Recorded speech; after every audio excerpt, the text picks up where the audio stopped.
Okay, good morning, everybody. Everybody's well. Happy Tuesday for those that are here live. For those that are here any day of the week, thanks so much for being here. We're honored to be together. Special week on the Jewish calendar.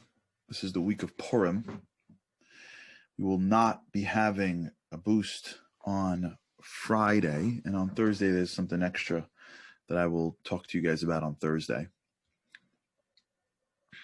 Until now, we've been picking up. We'll pick up with what we've been building. We've all gone into the real estate business and spoke about the concept of building thresholds, building rooms, taking this one huge auditorium called our brain with all the different booths that are sitting there, all the cubicles, and all the noise that takes place in our minds, and then starting to erect walls and corridors so that when you walk into a large facility, it's not just this massive noise. I remember one of the most frightening moments of my life, not really, but was when I sat down to take the bar exam. I don't know if they still do this right now. I don't think so, but back in the day that I took it, which wasn't so long ago, by the way, for the record, they sat you in the Javits Center. For those of you, the New Yorkers that are listening to this, that took the bar, you know what I'm talking about.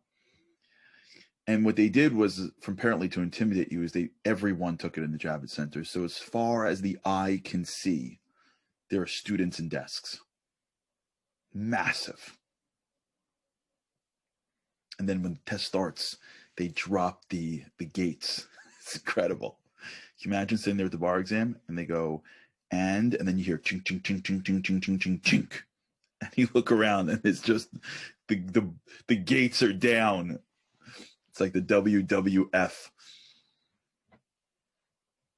Somebody's freaking out. There's someone having a panic attack. It was just, and you had to just put your head down and do your work. But the noise before the test, it was deafening. That's how a lot of how our minds are. We just have one big room, and just like this all day, we're just moving around, ping-ponging. We're here, we're thinking 5 years before, 2 years yesterday, something pops up.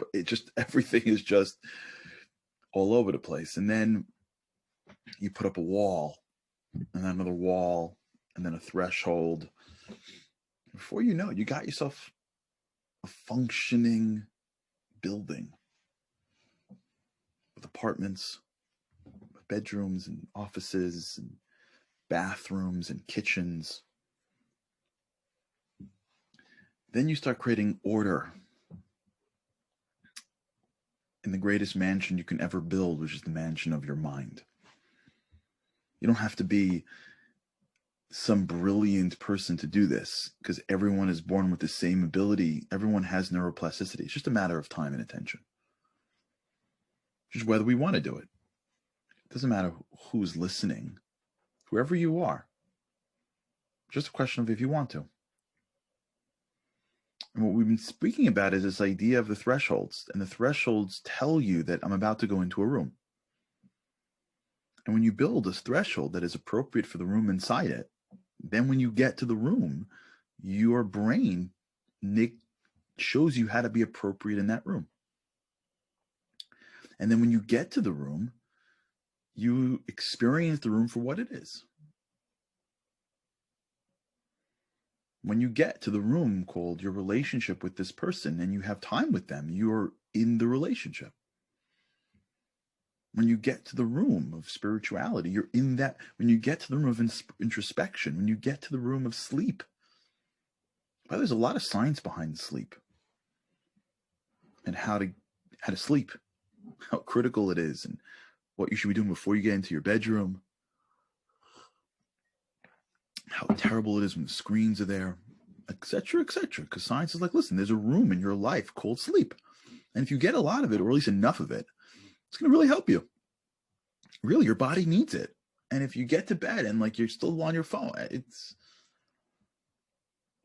when we look at our lot, and there's a lobby. There's time for you to be just all over the place. Doesn't mean that every second has to be structured. But when there's some structure, you can go through your day and over time, naturally be fully invested in the different aspects of the day. You're not spending more time, but you're getting a lot more done because now you're in the world of productivity and not busyness. Now you're in the world of intentionality. Now you're taking your mind and using it in the right way. Now you're attaching your soul to something. And so for the same amount of time, you get much more benefit. I remember when I was in my economics class in college, my professor, after like a full day of showing economic theory, said, remember, working hard is not the same as working smart. You can work hard and not work smart. There are a lot of people, myself included, who could be working hard every week, but not smart enough. And part of working smart is being able to connect to the thing that is in front of you at the level that it needs it. And then you get the most out of that experience. And then you create the right habit to continue that experience. So your kid may not need you hovering over them 20 hours a day. They may just need a 30-minute time to just be with them every night at the same time. They know that's their safe space. And if you're running around all day, but they have that 30-minute slot, that may be enough. Now, it doesn't mean you can't spend the rest of your time with it, but like that may be what they need. And when you build a room where the two of you live in and you're fully there, it could be 30 minutes and that could change the entire life of your child.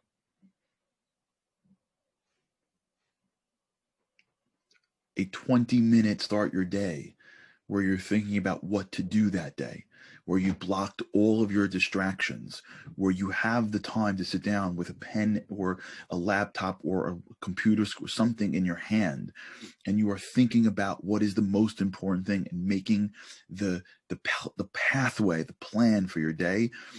And it's a hallway that you walk through and a room that you sit in alone may totally change your day, week, month, year. Someone goes, what happened to you? And you're like, I don't know. 20 minutes. That's what happened to you. It's a new room you built in your house called introspection. Because why would we know where to go if we weren't thinking about where to go? You wouldn't get in a car and expect to land. You wouldn't get to a car and be like, well, I'll just drive and I'm sure I'll get there, right? No, you won't. You'll get stuck on the Van Wyck. But when you spend, and by the way, I do this all the time. Tell me if you're like this, by the way.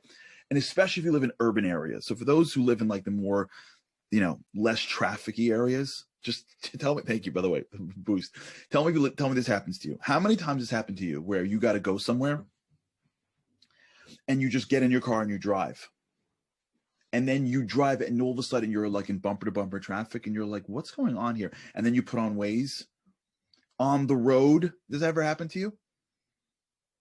And you're like, why is the whole screen red?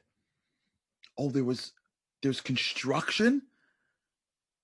And you're thinking, why didn't I just put on Waze in the driveway? If I would have put on Waze in the driveway, they would have said, go right instead of left, I would have been there already. The answer is because I wanted to get going.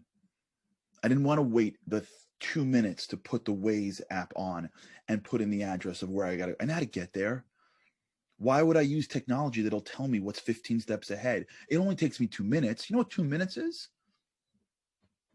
I got to keep on rolling. I'm already out the driveway down the road. Yeah, 2 minutes. It would have told me, yeah, the area that you want to go to, there's construction there. And you'll be sitting but with 100 cars before you and 50 cars behind you for the next 40 minutes. So why don't you just put me on, Waze says, and I'll just take you around the back. Because it's 2 extra minutes. And the last 10 times, it didn't matter. It's our life. You build a room called introspection. You go in every single day. It takes you 10, 15 minutes. Where am I going? What do I got to do? What are the big issues that I got hit today? What are the calls I have to make? What are the things I need to avoid?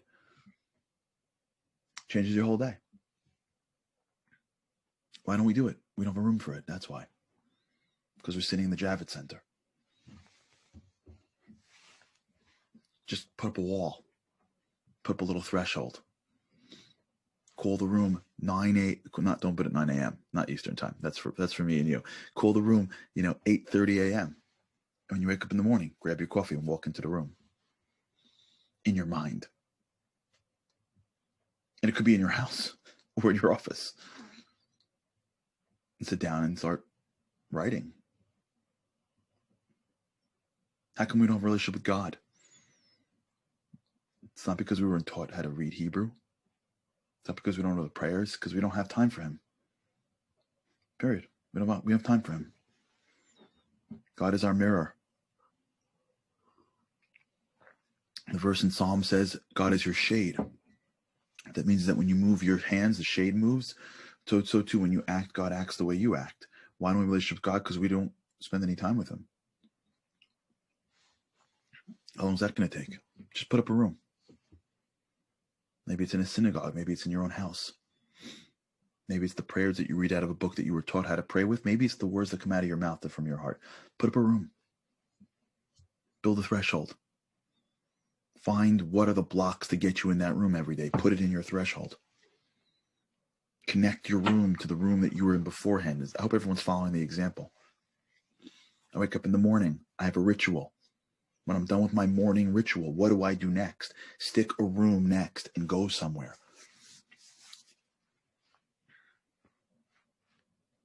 We take our massive auditorium and we start putting up these beautiful little rooms. Each of them have different needs. And then we get to go back to them consistently. And we find ourselves taking this incredibly valuable resource called time and deepening it. We live in we click in the same time as the person next to us, but we're not lost in the day. We're not ping-ponging because we have a mansion in our minds. And when we have an extra hour, we go to a room called reading. And as soon as you go to the room called reading and you build a threshold where you touch the book and for a second you're like, okay, I want to get into this book. At some point you walk into that room, you sit on that couch, you pull out that book or the Kindle if you're like that, and your pen to make corrections if you're a lawyer, and you get a half an hour or 15 minutes where you're in something and you connect to the material in a deeper way.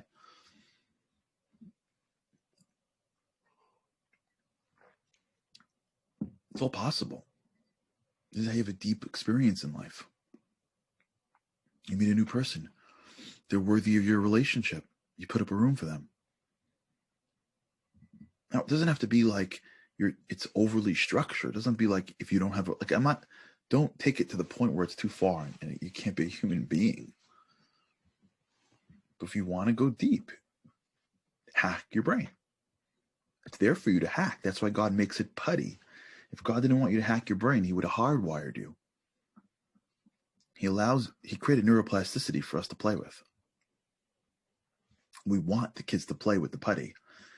That's why they built Lego sets, because we want the kids to take it apart and put it back together again. That's the point. There's a reason why our thoughts create new neuroplasticity, because God wants us to create our minds. So how do we do it? And I want to spend the next day or two to really delve into an important topic that we've spoken about here once before. But now we can bring it back into this context. How do we fully engage with the people and the things to know that when we're in the room, if you will, that we're doing the best that we can? And the answer that we've spoken about here once before, but I want to bring it back and put it into this context now, is the wonderful world of empathy. Empathy is one of the most powerful traits we have as human beings. We cannot use it enough. Empathy is the ability to feel with somebody, not for somebody. When you feel for someone, that's called sympathy. When you feel with them, that's called empathy. When I look down and say, I'm so sorry for you, I'm sympathizing. When I am trying to go down with them and feel to some extent their pain, I am empathizing. And one of the great mistakes that we make as we get into the world of depth, as you move into the planet of meaningfulness, and we start to put ourselves in scenarios where we could have much richer relationships and much richer, meaningful connections. One of the great traps that will come our way is the trap of selfishness. We're doing it for ourselves. I'm here, he's talking, and I don't know, I don't just feel it. It's driving me crazy. It's been 3 minutes with my kid or my friend, and I'm like rolling my eyes, or I don't know, I don't feel it. I did what you said. No, I did what you said. I listened to you. I built the room. I just don't feel it. I want to talk to God. I want to introspect. I want to work in a more meaningful way. I want to have a deeper relationship with my parents, children, friends, spouse. And I'm going to do it. I'm in. I'm spending the time. I just don't feel it. I don't know. I just don't feel it. I'm trying. I'm here. I put my phone away. I'm sitting at the kitchen table. And I blocked my calls, and here I am, and I'm doing everything you said, and I still don't feel any different. What's wrong with me, or what's wrong with him, or what's wrong with her, or what's wrong with them? And the answer is nothing. Because if it's in front of you, it was meant to be in front of you. It could be that what's wrong is that our perspective is about us and what we want to get out of the relationship and what we want to get out of the exchange. We want to get out of the results. As spending the time talking to God, I don't see him poofing the world for me. I'm trying to introspect here and figure out my day, but I don't really feel like I'm in the right direction. I'm giving to her. I'm giving to him. I don't feel like it's reciprocating. And this is circling back to the unconditional stuff, but this is much sort of targeted in that the soul isn't concerned with what's good for us, believe it or not. The soul can care less about us. The soul, if we can go back to our example of the energy source, the soul is like the energy out of the outlet. All it needs is to connect to something else. If the energy is about me, trying to get the right piece into the wall, the soul really is about out. It's got so much. It has so much potential that the only way that it ever feels any level of benefit is when it is attached to something else. There's so much energy in that outlet that the only way the energy feels good is when you plug something in and the energy flows to the thing that it is plugged in. What gives the soul the feeling that we crave for only comes in the process of sharing that which I have to somebody or something else. And so when you walk into the relationship, or you're in the room, if you will, the question you have to ask yourself is, what does the room need? What is required of me here? What does the kid, spouse, friend, what does God, if you will, need? What is needed of me today in this office? The arrows have to be pointed towards the thing that you are connecting with, and not in order to get it back. That's the challenge. In order to really connect properly, you have to be willing to connect your energy out without the ability and the expectation of getting it back. And so when you walk into a room, your question is, what is needed of me here? Not, what do I need here? What is needed of me in the next hour at my office? What is needed of me right now on the phone when my friend is calling me? What is needed of me right now as I sit with this kid? What is needed of me right now? I'll go even one step further, and then we'll close. What is needed of me right now when I go to bed? Because going to bed could be a selfless act. Because your health, if you're attached to other people, really is selfless. There are people in this world that want me around. There are people in this world that need me in the morning.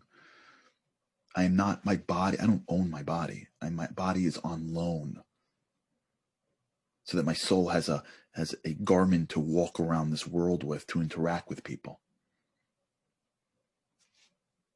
When we start to think this way in every interaction, what is needed of me, we start to get the energy out into the other things. We start to fill each of our rooms with this incredible, intangible energy called spirituality. All right, we'll continue this. Have an amazing, amazing day. Make it deep, make it meaningful. Let's build our rooms together. Let's go back to real estate. That's where we belong. Real estate. All right, have a great day. And with God's help, I can't wait to see you again tomorrow.